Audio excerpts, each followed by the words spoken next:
TitleMatchNetwork.com. What happened, with Bruiser Brody and Jose Gonzalez and Invader #1 and the locker room? Well, I really wouldn't like to go into it because I don't know really much of it.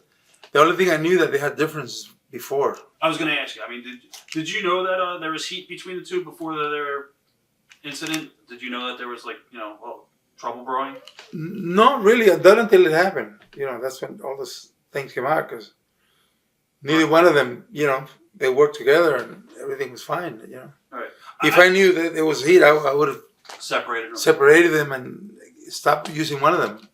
Now, I've heard different stories. I'm going to just tell you what I heard. I know. Yeah. I know Right. you must have heard a million stories. I heard from Victor told me, and a lot of the boys that we've done interviews with said. What, Victor Quillones? Yeah. I talked to Victor when I was in the islands a couple times, and he had told me that stemming back in the late, I guess, 70s, early 80s, when Jose worked for WWF as a job guy, that Frank would be there, or Bruiser Brody, and he was a little bit too stiff with him. Maybe took him to the limits and didn't pay him respect. And then later on down the line, when well, first of all, if he told you that, he lied to you because Jose Invader was never a job guy for Vince. Right. He was a mid-carder. Right, as the Invaders when he came into the company. No, and before that, as Jose Gonzalez was not a job guy. I was a job guy when I started in '68 because I was 18. I was what you call a job guy is a guy that goes on TV. Right. But Jose was working all the house shows with the Samoans, with the Moondogs, and he was not a job guy. But I don't know what those differences. I didn't know about that until that incident. So that night, you had no sense that there was ever any heat between the two? Oh no, that's I would have avoided it because you don't need that. I was going to ask you if you knew that he was going to. And our business, I heard of business big time. I was going to ask you. I'm going to ask you a bunch of questions. You were the very first person, I believe, on the scene after the stabbing took place. And is it true that Bruiser Brody's final words to you were pretty much to ask you to take care of his family? Not really. He, I really when we went into that room, that what happened had already happened. Right. I just helped him out and we put him on the floor, and the doctor was there. Where were you? But I don't remember those words because I was so nervous. Everybody, I never seen anything like that in my life. Where were you before the actual incident happened? Were you running the show, or were you? I was in the dressing room there. We were all there. All the boys were there. You were in the same dressing room as Brody, or as Brody. We were all there in the same room. What exactly did you hear? Anything or? No, they went to the back, the shower. Right. And they were talking like they used to talk all the time. So we never thought, I never thought that, that thing was going to take place because I would have stopped it. When was the first time that you sensed trouble that night? When did you realize something just happened? When it happened, when the whole commotion, the thing. You actually heard the screaming, or? Yeah, I heard it like a fight, Right. Yeah, like a fight. And what happened after you heard the commotion? What did you do? We went in, and my partner went in, Victor, and we separated them, and I didn't even know that he was hurt, that until the doctor started. Oh, you saw, was Frank lying on the ground at this point in the shower bleeding? No, he was not bleeding. No, they were standing there. We separated like you and this kid. Right. Started fighting, we just pulled them apart.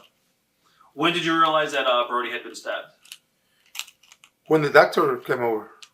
Did you realize how bad it was at first? I didn't know, no.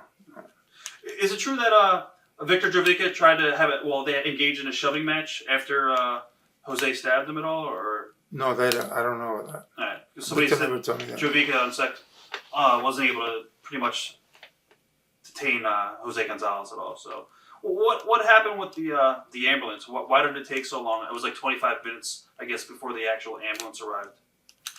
I don't know how long it was, but I don't think it was that long. It took a little time, but not. I don't think 25 minutes. When the paramedics first arrived, did they think it was an angle at all, or did they know? I don't know really. It's been so long ago and so sad. I really,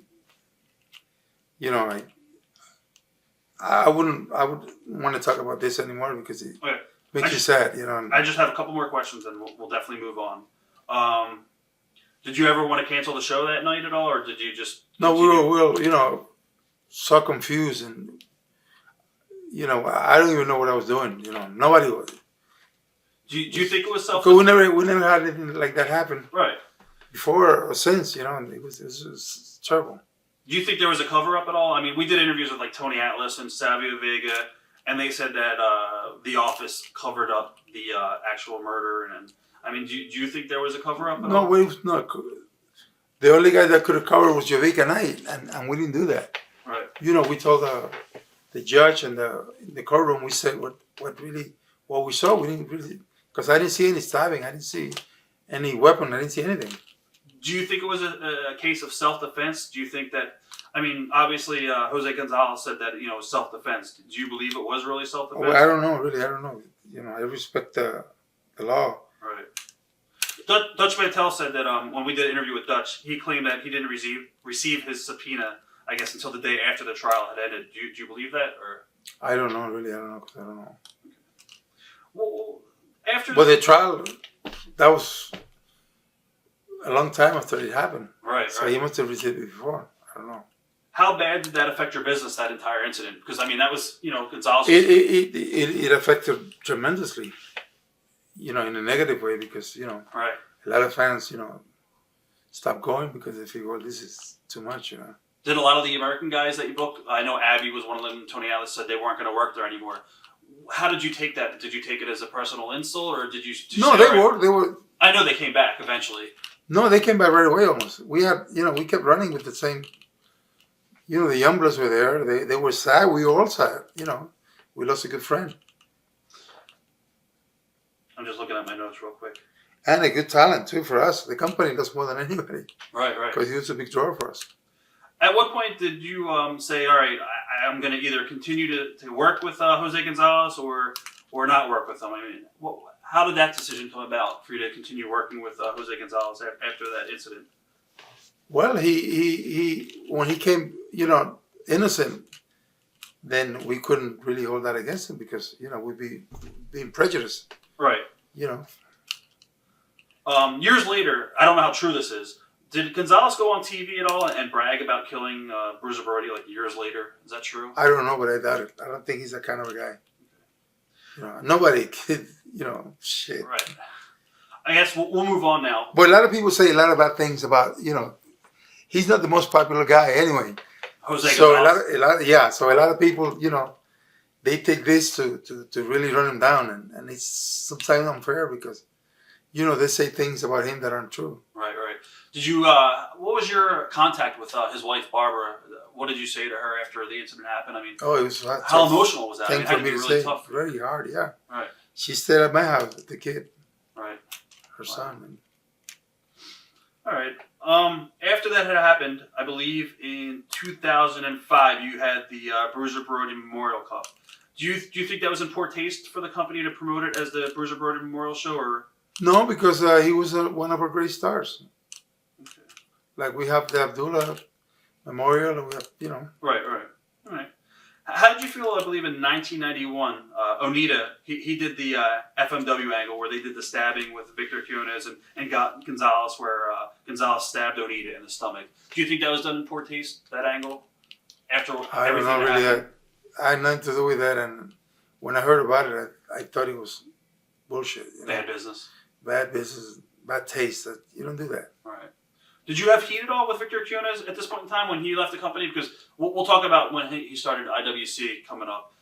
When he went over to Japan and started the Wings, did you and Victor already have a falling out at all, or? No. He wanted to become independent and do his own thing, and Right. he had the right to do that. You want to hear about the Brody thing? Here we go. Okay. So we were in a little spot show on Friday night, and Victor Quinones, Jose Gonzalez, and Brody come in Victor's Mercedes. And they parked on the inside of the ball field. And me and Spivey and a couple other guys and Dan were sitting in the dugout, because you use the dugouts where you go out to the ring. And we were sitting in there, and Brody it was his first night in the territory, had walked by him and Jose, and Brody turned to me, and since nobody understood English, he says, "I heard your wife's here." I says, "Yeah, Donna's here." I says, "So are the girls." He said, "Hey, look," he says, "we'll have to get together for a drink or for dinner or something." I said, "Okay." I says, "How you doing?" I says, "How's Barbara, fine, Jeffrey, everybody's fine. That's good. I said, okay, big man. I says, I'll get a hold of you. He says, okay, I'll get a hold of you too. Boom. He goes in the other dressing room. So Saturday, we had a whole bunch of things to do because we had a big Bam on show. So there was no way that Bruiser or none of us could get together. Well, I find out on the Big Bam show that Dutch is coming in to work against me, and him and Tony Atlas are going to work against me and Dan Crawford, which we knew about that a week before, but, Dutch hadn't got in until that day.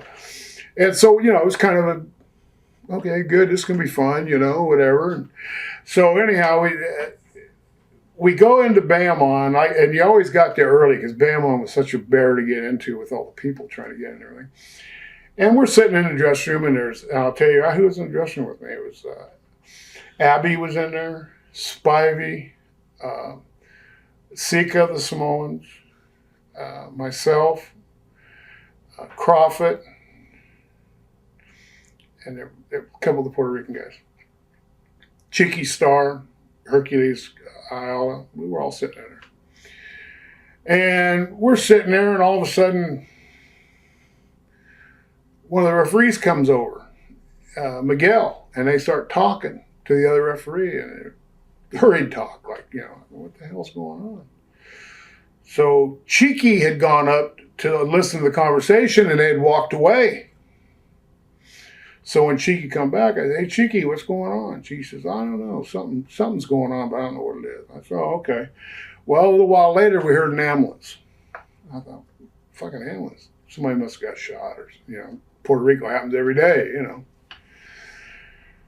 So the referee comes back again, they're in a conversation again. So Cheeky goes over and just butts in and says, hey, what's going on? So after they leave, Cheeky comes over and asks, Cheeky, there were all of us for sitting there. I said, Cheeky, what's going on? He says, oh, they said that one of the wrestlers tripped in the dressing room and got cut on the porcelain sink, and they took him to the hospital. I said, well, who was that? I was worried it was either Dutch or Tony or, one of us, Right. And she says, oh, they didn't say who it was. And I says, that's awful fine. They didn't say who it was. So a little while later, Ron Starr was in the dressing room too. So a little while later, they come back again and they start talking again. Cheeky goes over and listens again. Cheeky comes over and says, hey, it was Brody. They said that Brody got in a fight in the dressing room and that he fell against the porcelain sink and cut himself. I said, wait a minute. Big man get in a fight and fall against the porcelain sink and cut himself? Bullshit. Because the big man can fight, So I says, Cheeky, tell them we want to know what in the hell's going on now. By now, everybody, all the guys in just, not just me, everybody wanted to know what was going on.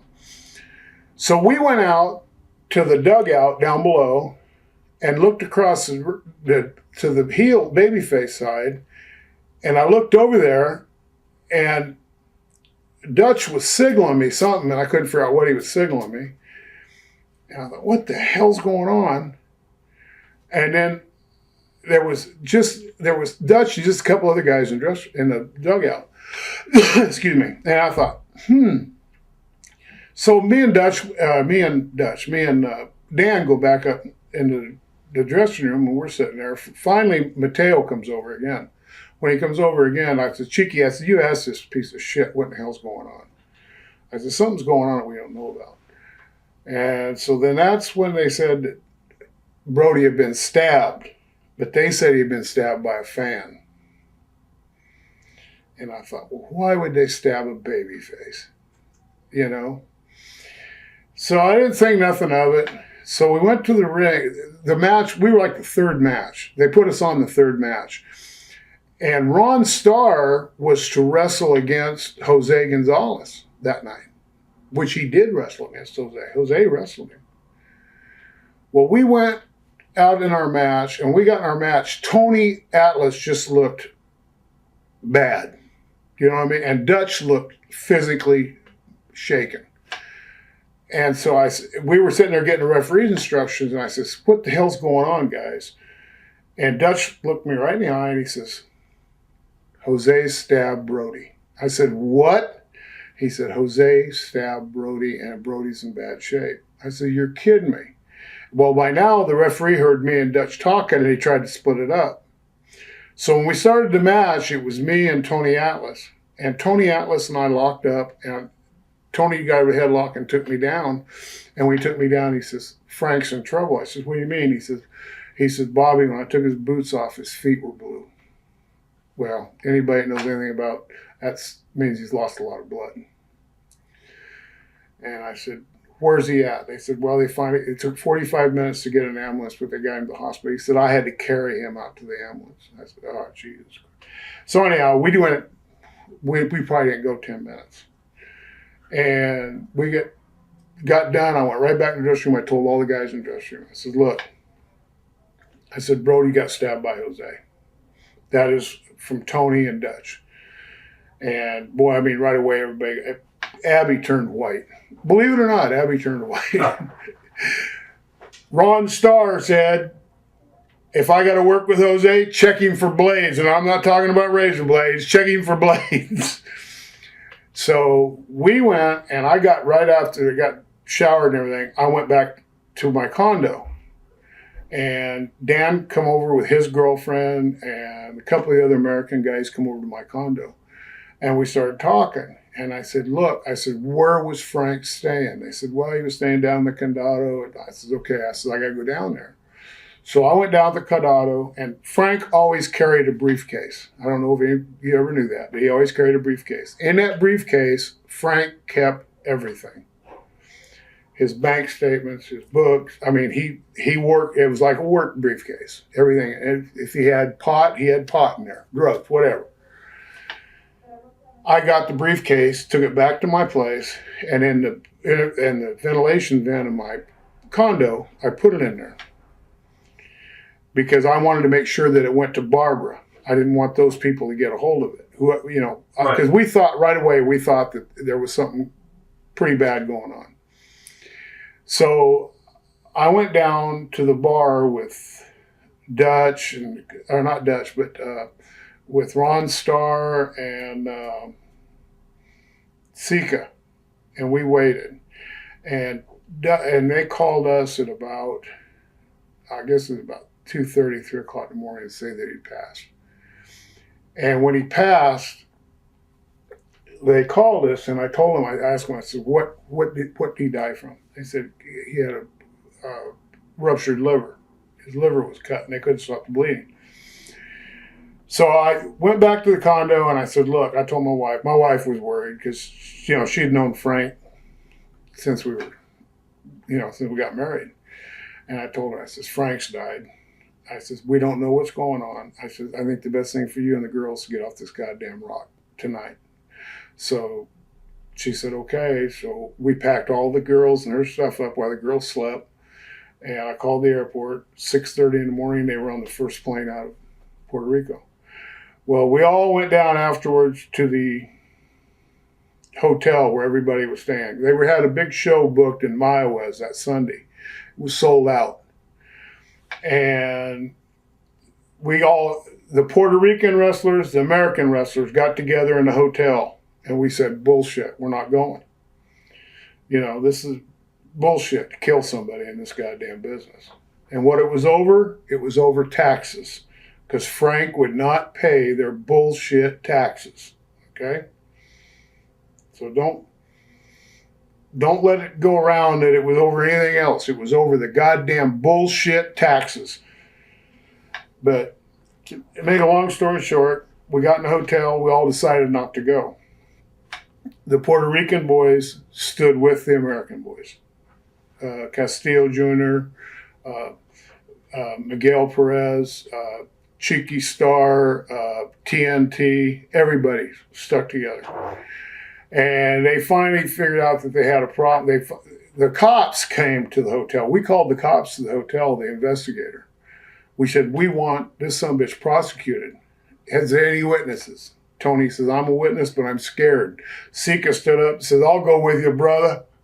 And the cop looked at Sika and says, I don't think anybody's going to mess with him. So Sika went with Tony to make his statement, and the Youngbloods to make their statement. They actually saw it. They saw it. Yeah, they were right there. It happened in a shower room with the door closed, but they were right there when Brody staggered out and Jose tried to cut his throat. And they know who took the knife and got rid of the knife, right? Victor Jovica, who got rid of the knife.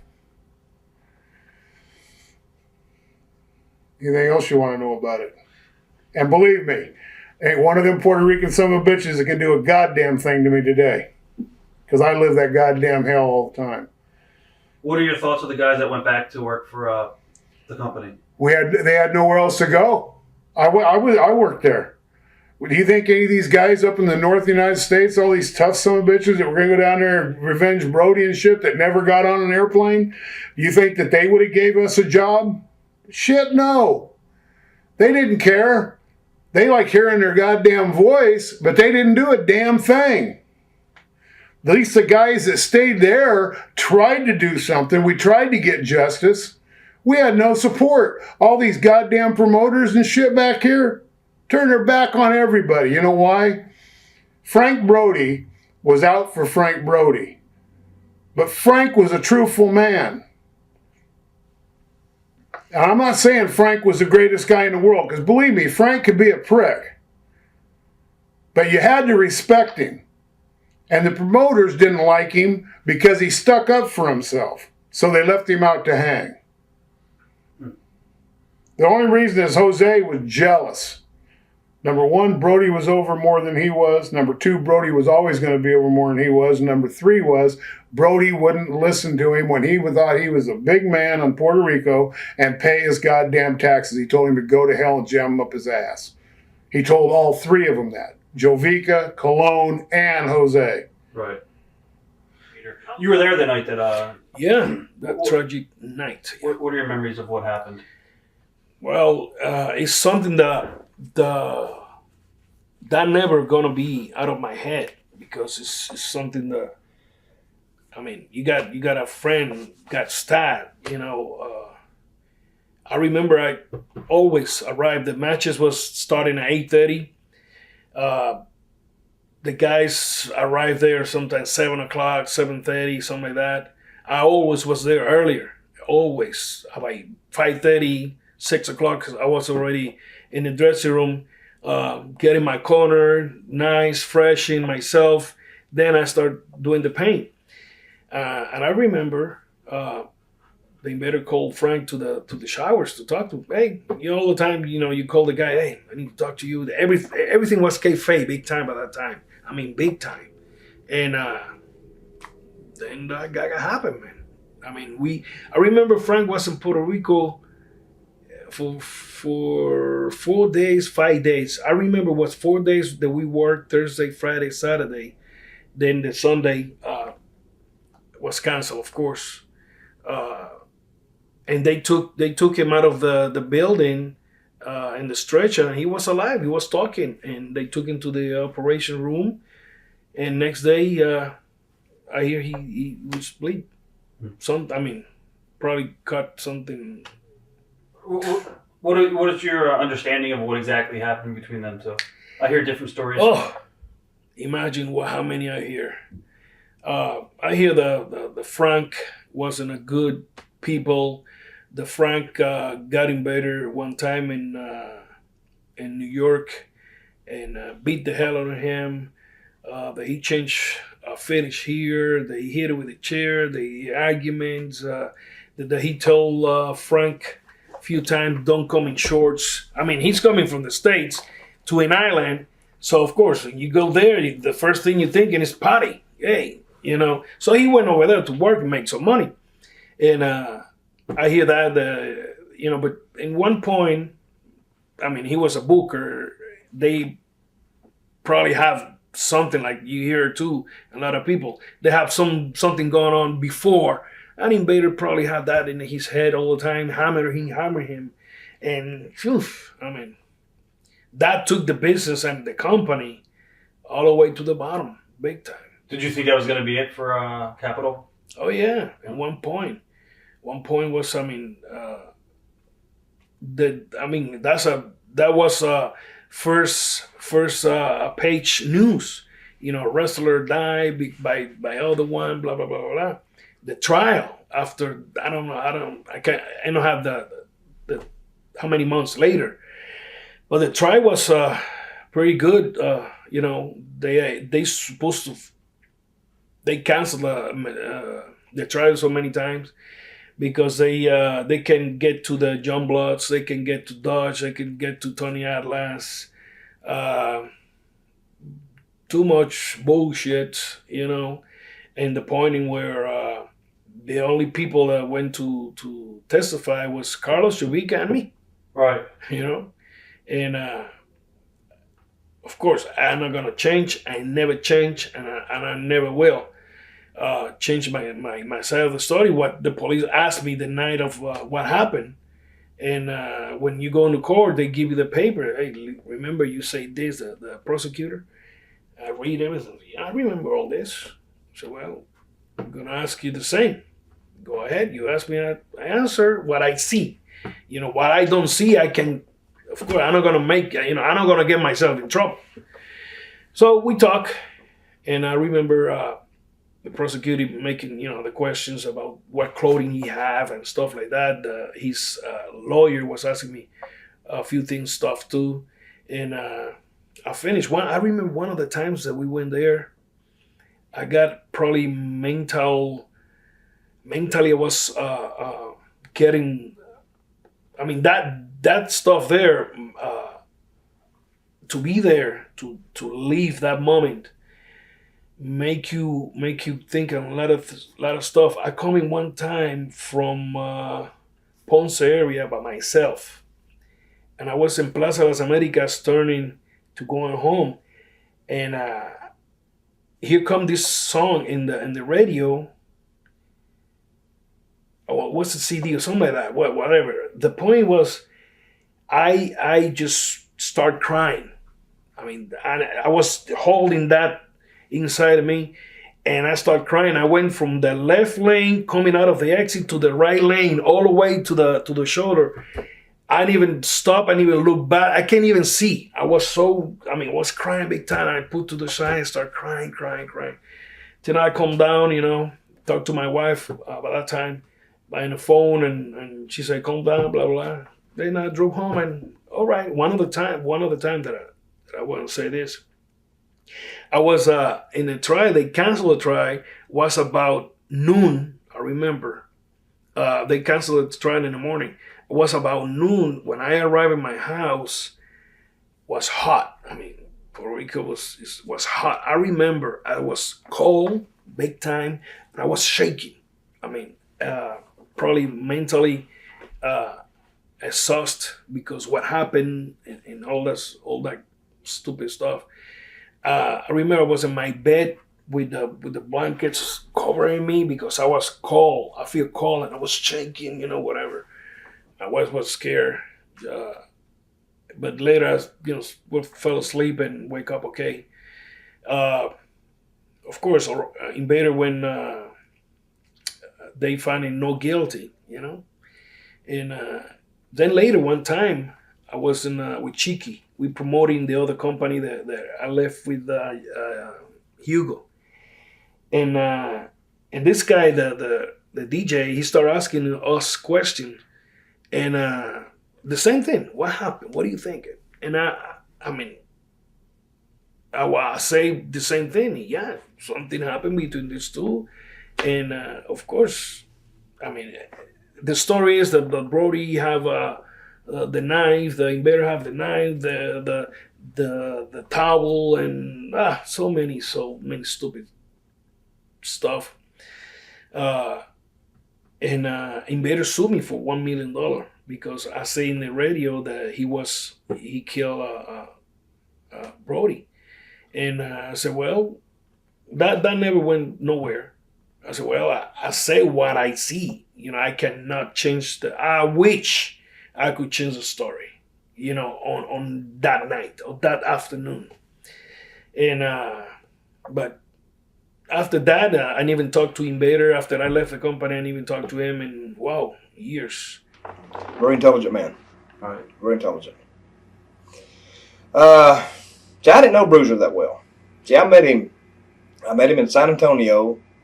Whenever I went down there for I only went down there for like a month or so. I met him there, met his wife, and then I met him here in Puerto Rico.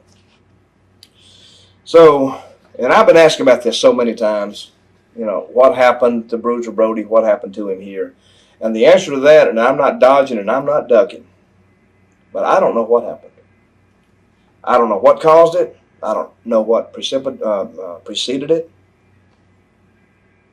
So let's start back from the beginning. I met him here, and I remember I told him that we used to stay. This is where we're sitting at right now. It's called East La Verde. It's right next to the airport. And there's another little tour section down the ways a little bit. It's called Condado. And I had a nice hotel set up down there, and they give the restaurants a discount rate or whatever. And it's a nice place. And I remember me and Tony Atlas and Brody, we were staying there because I told them about it. And the only time I ever talked to Brody at length, really about a lot of things, even not just talked to him for more than like 5 minutes, was the day all this happened. And we was down in a hotel lobby. I was waiting for Atlas. Atlas had a guy from the gym who was a big fan. He was going to take us to the match. So it was me and Brody and Atlas, and we went to the stadium that day. And very unfortunate what happened. And I have written an account of this. It's on the internet. It's probably be on the internet till the end of time anyway. And do you remember maybe 2 months ago?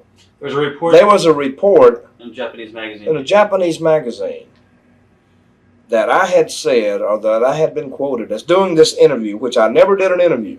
I don't know who this guy is, a Japanese guy.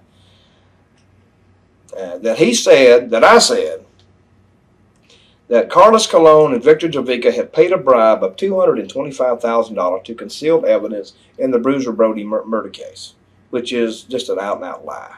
It never happened. I never did an interview. I never said anything like that. And even if I did say anything like that, first of all, if anybody knows Victor Jovica, that tight son of a bitch, he wouldn't give $225,000 for himself, let alone somebody else. And the only other erroneous part of that is to conceal evidence in the case in which there was no evidence to conceal. The dispute was not over did he do it, it's why he did it. Right. See, he admitted doing it. The invader admitted he was the cause of it. Do you think it has anything to do with money laundering? Or? No. No. Nah, shit, no. It had nothing to do with that. Was that a rumor? I heard that was one of It them. was like a million rumors. Nah. In your heart, what do you believe? What do you I think? believe in my heart that Brody and Invader had trouble previously, but it was like forgotten. What kind of trouble? Well, Brody beat him up in the ring, Right. But see, Brody beat a lot of people up in the ring, That was the way he worked. He just beat the dog shit out of you. Which is why I sort of like wrestling, because, somebody beats the shit out of you, but hell, just give up, just quit, Right. But I don't know if that was a problem, but I think Brody had bought into this company. Gorilla Monsoon, I think, had owned some stock here at one time. Right. And somehow Victor Quiones was involved in this, that he took the stock from Monsoon, and I think Victor Quiones and Bruiser Brody were like big buddies. And what I think happened, and I can't confirm this, but I think Brody had somehow had a percentage of this company here in Puerto Rico. And the Invader was in a position to where he was in either a booking position or he owned part of the company or something. And that's where the clash came. So, to me, it was I don't know what. Then again, I don't know why it happened. I'm just sorry that it did happen. A very unfortunate day, very tragic day, and I think probably the most infamous day in the history of wrestling. Is it hard coming back here to work for the same promotion and see the guy in the dressing room that stabbed Brody? Well, then again, I don't know why it happened. Right. Basically, I have very little to do with the guy. Right. If I don't have business with him, I just don't see him. Right. See, I'm in one dressing room, he's in the other dressing room. See, the way I do my thing, he does I don't wrestle him. Right. I don't wrestle him. So is that one of the rules that you won't work with him, or? That's my rule. Right. It's not my rule that I won't work with him. It's my rule that I prefer. Right. You know, and they understand that. You know. How hard was that for you when you heard about that? That when I first heard about it, I was leaving Tokyo, Japan to go to Okinawa. We were in the airport in Tokyo at Masao Hattori, who I knew as a manager of Killer Khan when I started in Florida. Right. And I had great matches with Killer Khan and Hattori. And Hattori would come up to me. You got to remember, Japanese people don't say everything right out. Right. So he comes up to me and he said, Manny-san, Bruiser Brody gone. I said, okay, cool. And I said, no, Manny-san, Bruiser Brody gone. I said, Hattori, cool. Gone where? Right. Oh, no, Manny-san, gone. I said, dude, what are you trying to tell me? What do you mean gone? Oh, Puerto Rico. Jose Gonzalez. I said, are you talking dead? He said, yeah, gone. I was stunned. I was like, no way, dude. You got to be either joking, Right. which is a horrible joke, stupid joke. I said, no, this just can't happen. I mean, this isn't going on. So it shocked me Right. that he told me, and the way I was told to it, you know, that he's gone. Right. I was like, okay, he's gone. I didn't know he was telling me that he was dead. Steve wants to know the difference between Calos and Vader and Victor Javica. They're all the same. We're all the same. You got one white, you got one Puerto Rican, and you got another Puerto Rican who's the same. You still friendly with Victor at all? Sure. I got nothing against nobody. Right. How hard was it for you to go back there after the whole Brody thing? Was it like, kind of hard to go back, or? Because I know for a while you didn't want to go back to the island. Who told you that? It's just Victor. We're good friends with Just Victor. in the magazines too. We talked to a lot of people. That's news to me. No, Victor was telling us. We went down there a couple times. And he says, you know, that you didn't want to go back after that whole incident. But eventually you went back. Were you nervous at all, or no? Nervous about what? Just in case Case what? any funny business were to go on down there? What kind of funny business? That was all personal. Well, what happened? Just with the whole incident with that With Brody, in the shower. And Oh, I don't know nothing about that. All right.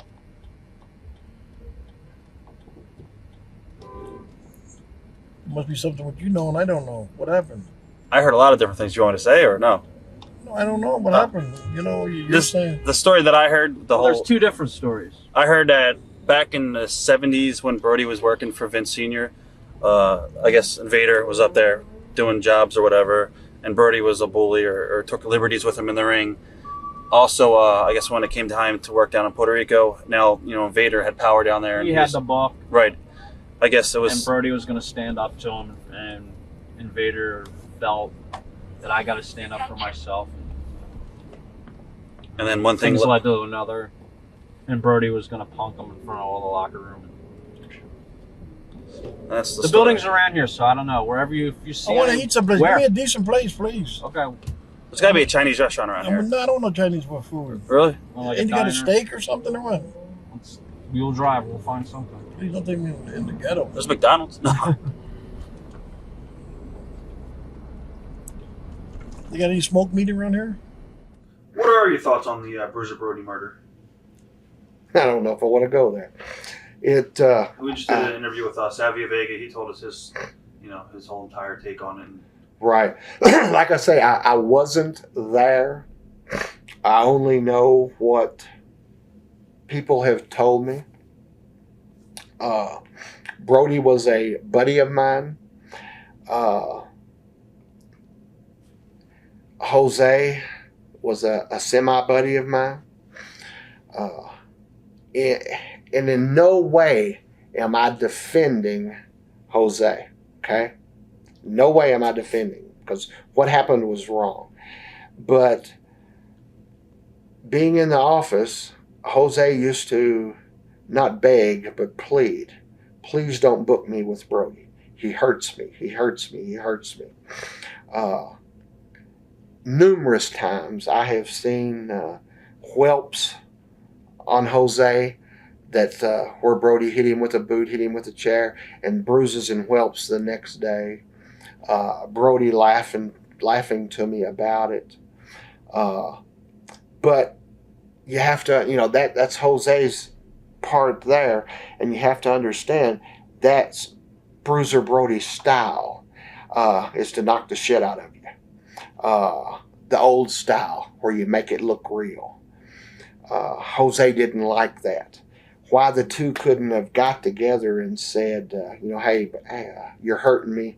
Let's don't do this. Let's don't do that. I don't know. A lot of people didn't like to work with Brody because of that reason, because he was a tough son of a gun. And he was a tough son of a gun in wrestling. And if God help you, if you had to fight him in the street, because you would have, I don't know if you could have stopped him, but that was Brody's style. That style had sold out St. Louis and Kansas City and Texas. And so there's more to the story of Brody and Gonzalez than that night. This is something that built and built and built and built and happened in a very, if it happened the way I heard it happen from somebody, happened in a very chicken shittish way, Jose.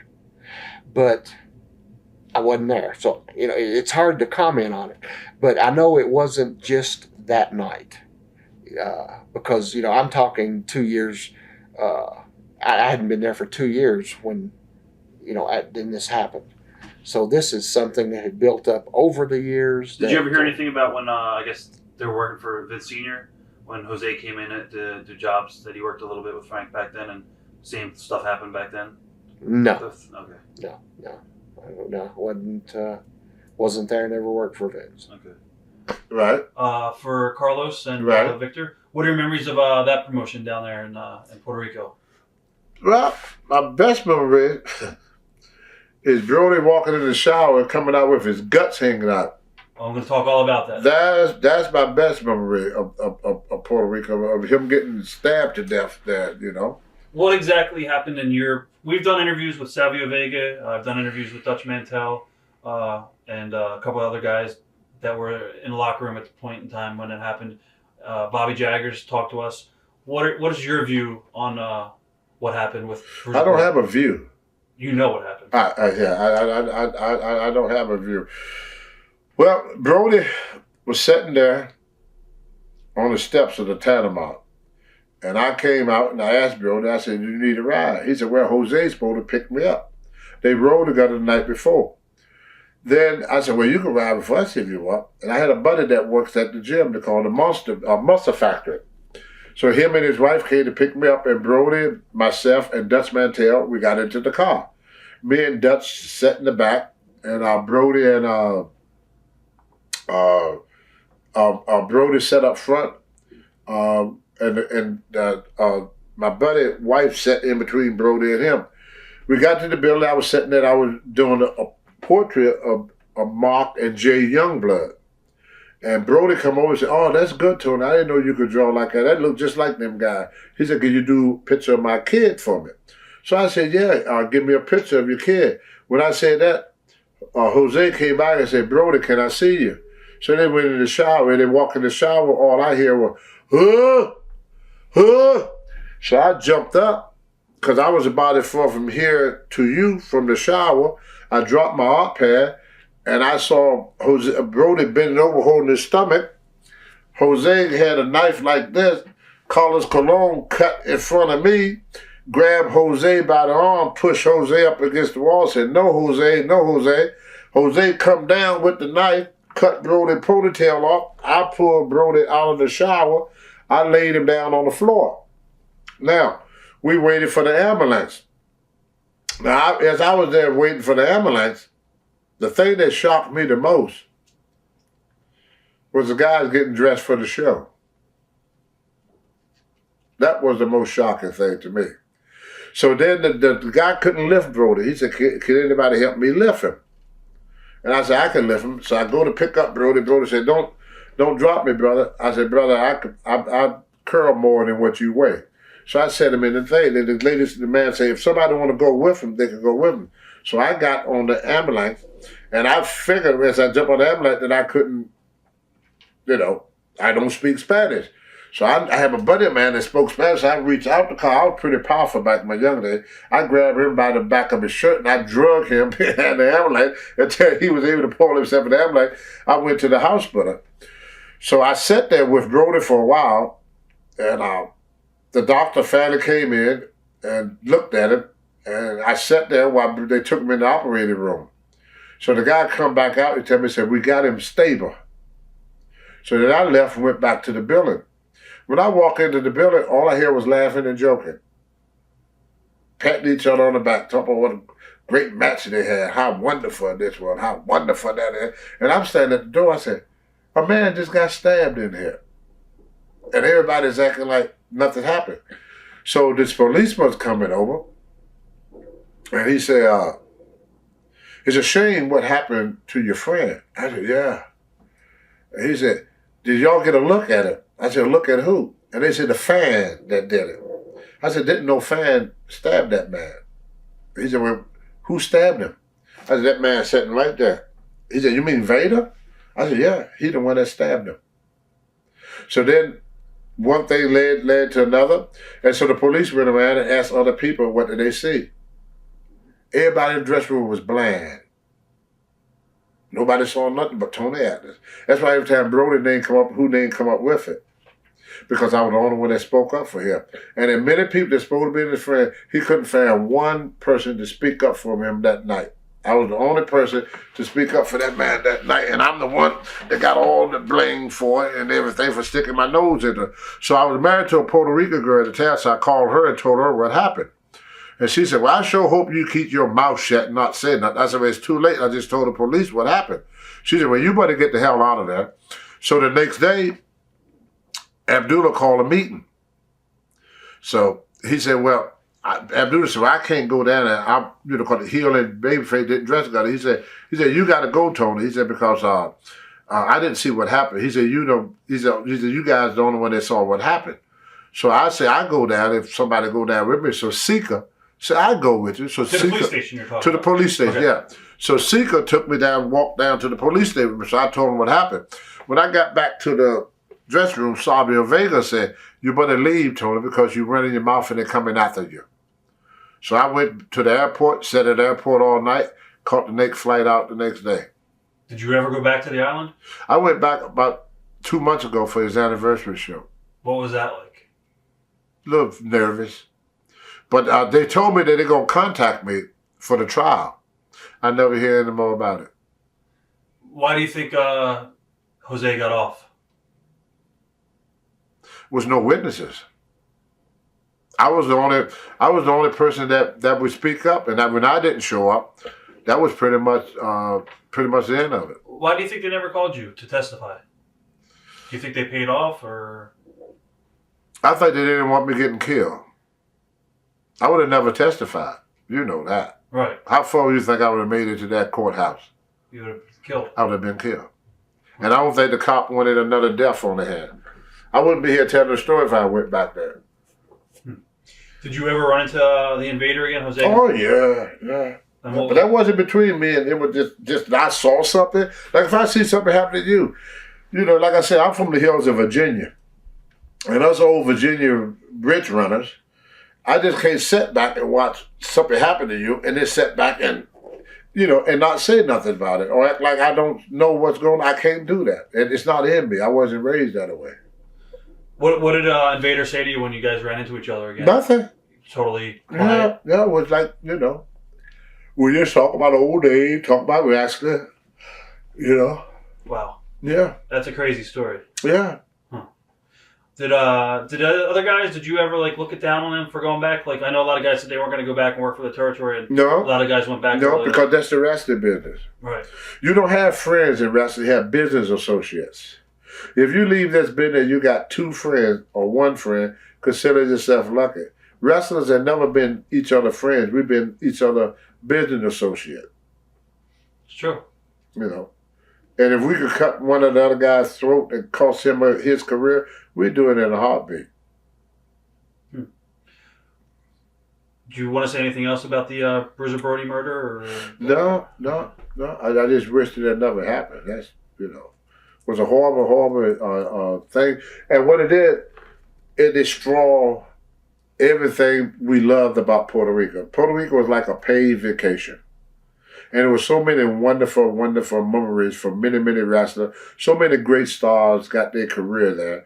And when that incident happened, it just took it all away. Why do you think the incident even happened in the first place? I mean, I've heard different stories what the reasoning was. What did you hear? Nobody even know. Okay. It'd be very hard to speculate, you know, because what happened between them two, the only one we really know is Jose and Brody. Okay. There was no argument or nothing. Right. There was nothing. He walked in. Jose said, "Can I talk to you?" Brody said, "Yeah." He walked in the shower. He got stabbed. It was just that simple. There was no argument, no fussing, no shouting, no nothing. There was nothing to show why or when. TitleMatchNetwork.com